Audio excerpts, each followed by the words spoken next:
তাই শিবাই তাড়াতাড়ি বেরিয়ে গেল। ঠিক তখনই দীনেশজির চোখ পড়ল সেখানে পড়ে থাকা একটি কলম। কলমে খোদাই করা এস দেখি তার পায়ের নিচের মাটি সরে গেল। এই কলমটা, এটা কি ওই লোকটা?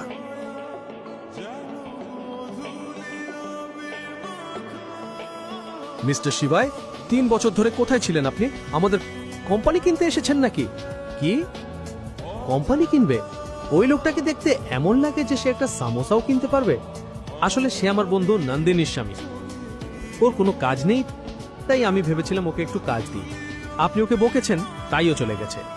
তুমি কি পাগল হয়ে গেছো ইয়াশ? এই কলমটা দেখো, এই চিহ্নটা দেখো। এই চিহ্ন শুধু তাদেরই হয় যারা...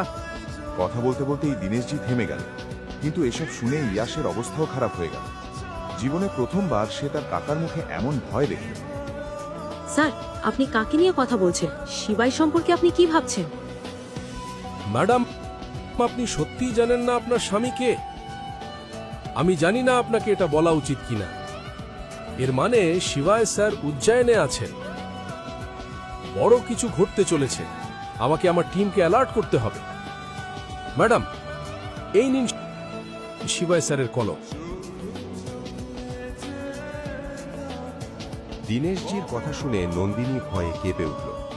এসবের মানে কি? এই শিবায় আসলে কে? দীনেশ কাকা একজন আর্মি ম্যান, তবু কেন সে তাকে এত ভয় পাচ্ছে? আতঙ্কিত নন্দিনী বাড়ি ফিরে রেগে গিয়ে বলল, শিবে, তুমি কে? আমি তোমার স্বামী, শিবায় মহাদেব। বাজে কথা বন্ধ করো। এই কলমটা আর এর উপর এই চিহ্ন, এর মানে কি? তুমি চলে যাওয়ার পরে এই কলমটা দেখে দীনেশজি ঘামে ভিজে গিয়েছিলেন। তুমি কে বলো? এই কলমটা ওই মাঙ্কি ব্র্যান্ড ডান্সম্যানের সঙ্গে ফ্রিতে এসেছিল। আজই প্রথম ব্যবহার করেছি। হতে পারে দীনেশজি এই চিহ্নটা অন্য কিছুর সঙ্গে ভুল বুঝেছেন। না হলে বলো তো নন্দিনী, কলমটা যদি এতই গুরুত্বপূর্ণ হতো তাহলে কি আমি ওটা সেখানে ফেলে আসতাম? ঠিক তখনই নন্দিনীর একটা ফোন এলো আর সে চলে গেল। পরের সন্ধ্যায় ছিল নন্দিনীর কলেজ রিইউনিয়ন পার্টি। নন্দিনী, তুমি আজ খুব সুন্দর লাগছো, কিন্তু এত তাড়াহুড়ো ছিল যে গয়না পরতে ভুলে গেলে।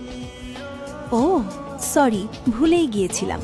তোমার স্বামী তো তোমাকে চপ্পলে কিনে দিতে পারে না, হার তো দূরের কথা। যাই হোক, দেখো, আমার স্বামী গত রাতে আমাকে 3 কোটি টাকার নেকলেস গিফট করে